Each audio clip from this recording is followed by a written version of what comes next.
四舅看到很多影迷都说跛豪这部史诗级传记电影可以称为中国版的教父，影片格局宏大，人物众多，配合着香港历史发展变迁，麦当雄导演拍出了一代黑道枭雄的传奇人生，很有史诗片的气质。电影以香港大毒枭吴锡豪为原型，透彻淋漓地展现了他的发家衰亡史。吴锡豪生于广东省汕头市达豪，1962年偷渡到香港，因为瘸了一条腿，道上的人都叫他跛豪。电影一开始介绍上个世纪60年代，大陆出现饥荒，很多灾民都偷渡到香港，豪哥也是其中之一。和很多偷渡客一样，豪哥刚来香港做的也是最下等的工作，每天在饭店里打下手。但他早就看清了这个社会，对兄弟阿明说，想要出人头地就要有钱，想要有钱就要够狠，自己不够狠就要找个狠的当靠山。这就是豪哥的生存逻辑，要当一个狠人，绝不能当一个下人。于是他在老板的谩骂和责怪中主动炒了老板的鱿鱼，带着兄弟们搬空了老板的家，把所有东西都搬回了自己住的地方。当水晶吊灯亮起来的时候，豪哥心中也开始为明天的霸业做准备。同时豪哥的兄弟们也都全部出场，分别是好色胆小的阿明、智力担当阿文、力气最大的两兄弟大虾和小虾。随后豪哥利用偷老板的钱，自己开了一个赌档，规模不大，但也为自己赚了第一桶金。然而好景不长，豪哥开赌场的这条街是金牙炳的地盘，在没有他的批准下私自开赌场就是坏了规矩。金牙炳派雅妻带人砸了豪哥的场子，还让他带一只烧猪和3000块钱当面认错，但豪哥身上永远不服输的骨气不允许他退缩，他决定找一个比自己更狠的人当靠山，跟金牙炳硬碰硬。他想到同为大陆老乡，但现在已经是香港卖白粉界的大佬肥彪。豪哥带着阿明找到肥彪，要跟他合作。肥彪的原型人物叫吴振坤，外号肥仔坤，巅峰时期被称为九龙皇帝。14K 金牌打手陈慧敏就做过肥仔坤的贴身保镖。曾经和跛豪还有另一个老大矮仔义合开了一个新字头三圣堂，可见他们当年是多么风光和高调。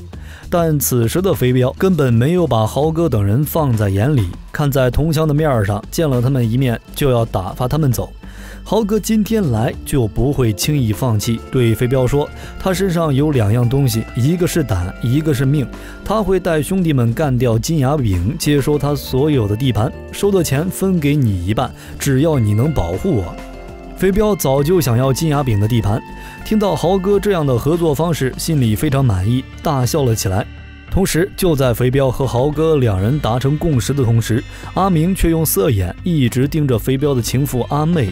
达成合作后，豪哥和阿明2人当诱饵，故意激怒金牙炳来抓他俩，将金牙炳引入提前设计好的埋伏圈里。经过血战，豪哥大获全胜。金牙炳的小弟雅妻因为打架勇猛，忠心护主，被豪哥赏识，收他当了小弟。豪哥一战成名，终于有了自己的地盘和小弟，白粉生意也做得越来越大。一次在庆功会上，肥彪亲自迎接一个叫雷老总的人。豪哥看到这么大阵势，心里不免嘀咕，雷老总是何人？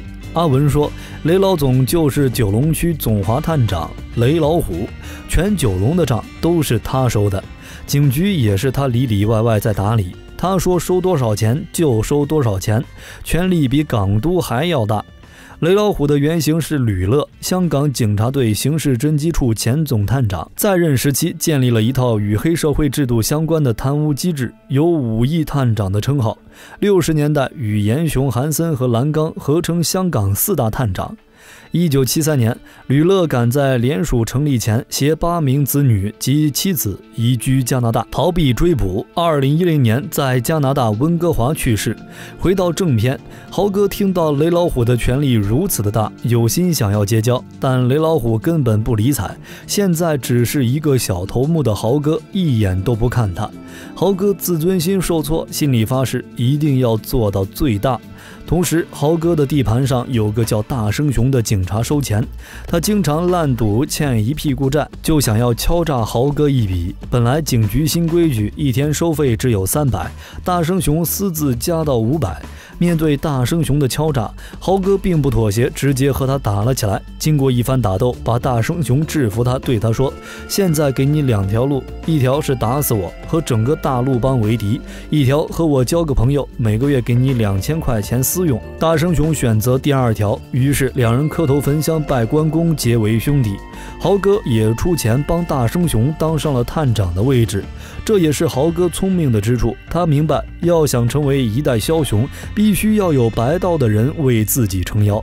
几天后，厂子又来了一个记者，他把记者证押给豪哥，想要换几包粉吸吸。豪哥知道后，把记者证还给了那名记者，又对他说：“以后有什么困难，直接过来找他。”同时，雅琪的嫂子谢婉英知道雅琪身受重伤之后来照顾她。豪哥第一眼看到她时，就被她身上独有的气质折服。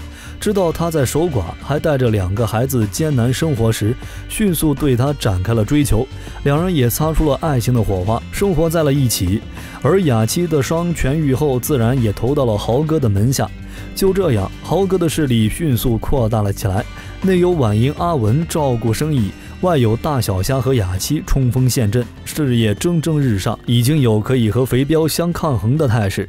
豪哥的崛起让肥彪非常的不爽，特别是自己的情妇阿妹竟然被阿明抢走，于是他利用各种机会，在豪哥和其他老大面前制造摩擦和矛盾。特别是同样卖白粉的江哥，阴损的肥彪跟豪哥合伙抢走了江哥1吨白粉，却又在背地里给江哥通消息，让他去查豪哥，这样就可以引起江哥和豪哥的争斗，两虎相争必有一伤，他就可以坐收渔翁之利。肥彪的计划果然奏效，当江哥查到是豪哥劫了他的货后，当晚在豪哥办家庭聚会的时候派杀手进行刺杀。混战中，豪哥为了保护自己的孩子身中3枪，大腿也被枪打中，性命垂危。经过医生全力抢救，豪哥终于脱离了生命危险，但是一条腿却因此被打瘸。豪哥经过反复思索，猜到这一切都是肥彪的阴谋。他通知原先认识的记者，让他放出风声，说自己被袭击，全身瘫痪，让肥彪放松对他的警惕，他要开始反击。同时，肥彪为了重振雄风，又抢回了阿妹，殊不知自己也中了豪哥的计谋。当肥彪把阿妹叫到房间里准备办事的时候，大生熊带着一群记者闯进房间里，控告肥彪藏毒。原来白粉是阿妹带过来，专门栽赃肥彪。由于有大把记者拍照登报，社会舆论造得非常大。肥彪后面的老大雷老虎也保不住肥彪，但回到警察局里，雷老虎大发雷霆，全世界都知道肥彪是他的人。豪哥这一手将他得罪得彻彻底底，于是他把大生熊等人调到乡下，又让人3天之内扫平豪哥的场子。豪哥的势力差点被连根拔起，他终于知道了雷老虎的厉害，想要结识他，跟他成为最好的朋友。于是每天都到警察局门口求见雷老虎，但都被挡在门外。一天，他发现有个女人带着孩子堵住雷老虎，但雷老虎明显不想见他。经过调查，豪哥知道这女人是雷老虎的情妇，帮他生了一个儿子。于是他把女人送到了大陆，把雷老虎的儿子亲自带到了他的办公室。这一招果然讨得了雷老虎的欢心，让豪哥接手了肥彪的所有地盘。同时，豪哥让雅琪干掉了江哥，从此他的人生像开挂一样，生意更是上了几个台阶，成为香港黑道4大家族之一。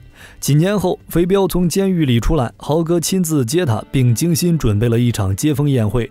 雷老虎也带人亲自到场，黑道上4大家族的人也都全部到齐，给足了肥彪面子。可是肥彪一点都不领情，在宴会上一直拿豪哥受伤的腿说事，不停地喊他跛豪，更是当众嘲讽他瘸子也能混成老大。终于豪哥怒了，站起来怒斥肥彪。这些年他接手了肥彪的地盘，苦心经营下全部都盈利颇丰。但是肥彪出狱后，雷老虎让他把地盘全部归还肥彪，豪哥毫无怨言，但是肥彪非但不领情，还一直嘲讽他的瘸腿。最后豪哥当着所有人的面宣布，以后谁再叫他跛跛豪，他就跟谁翻脸，天王老子来了也一样，算是出了一口气。1973年，香港廉政公署成立，同年泰国鸦片大王罗新汉被捕入狱，坤沙成为新一届金三角鸦片大王。吴国豪立即联系坤沙，取得了香港地区鸦片的进货权，一跃成为香港势力最大的黑道霸主。雷洛这时感觉到廉政公署来势汹汹，准备带全家人一起移居加拿大。在这个特殊敏感的时期，他特别害怕豪哥和其他黑道三大家族发生争斗，于是想要再开最后一次龙头大会，重新划分黑道四大家族的势力范围。可是豪哥已经被这些年的胜利冲昏了头脑，也不把想要移居的雷老虎放在眼里，他要做的是统一香港白粉生意。于是决定在开会那天干掉其他三大家族，但是已经拼杀了几十年的兄弟们都萌生出了退隐江湖的想法，已经赚了10辈子都花不完的钱，都想要好好享受生活。豪哥却认为他们变得非常堕落，完全没有了以前的斗志。这件事他决定了一定要动手。但豪哥千算万算没有算出自己兄弟内部出了问题，阿明成了一个重度瘾君子，毫无作用。大生雄表面风光，背地里豪赌，已经欠了一大笔钱。也正是他将豪哥要动手的消息出卖给了肥彪和其他2大家族。到了开会的日子，在雷老虎的豪宅里，所有人都到齐了。在豪宅外面埋伏的阿文却遭到了一群警察逮捕。他亮出身份说是豪哥的人，没想到对方竟是肥彪派来的，把所有人全部带走，只剩下偷跑出去吸毒的阿明没有被抓走。别墅里几人刚开始还谈笑风生，时间一到马上翻脸。大小虾抢到藏在桌子底下，开枪时却发现里面没有子弹。此时肥彪的人已经赶到这里，小虾被打成植物人，豪哥在雅妻死命保护下才得以脱身。事后豪哥凭借多年的江湖经验和阅历，很快想到了是大生雄背叛了他，于是将大生雄抓了起来。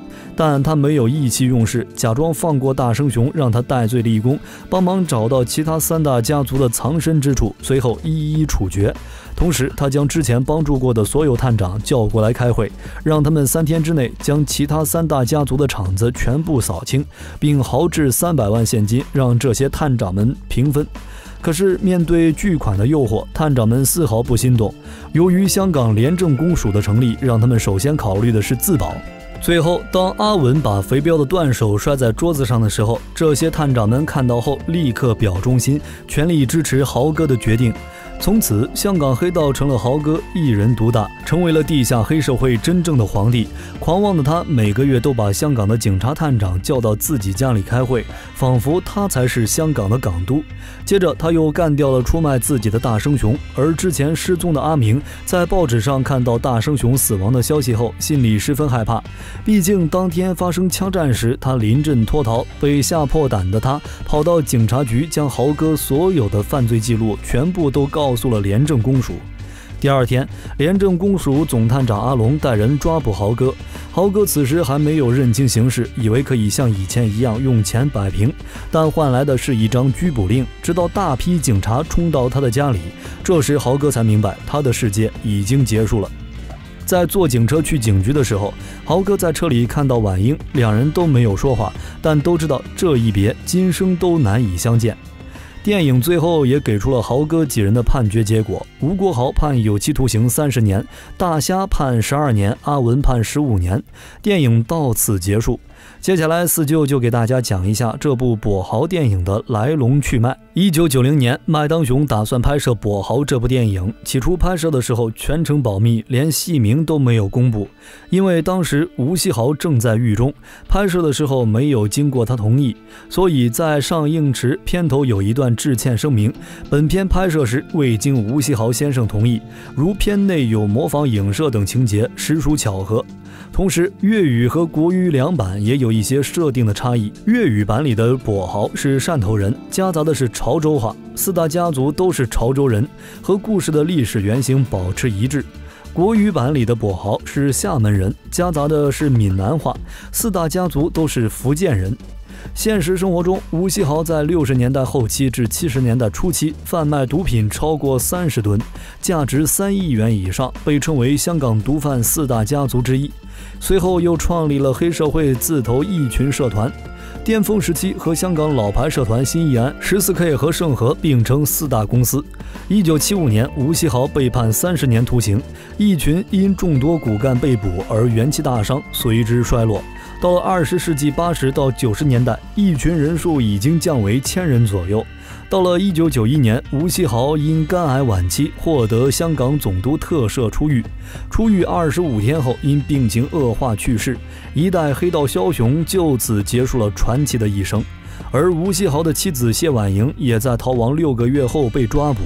吴锡豪最后之所以输，既是输给了猪队友身上，也是输给了自己日渐膨胀的野心。今天的电影讲解到此结束，想看更好黑道好电影，点击关注四旧频道。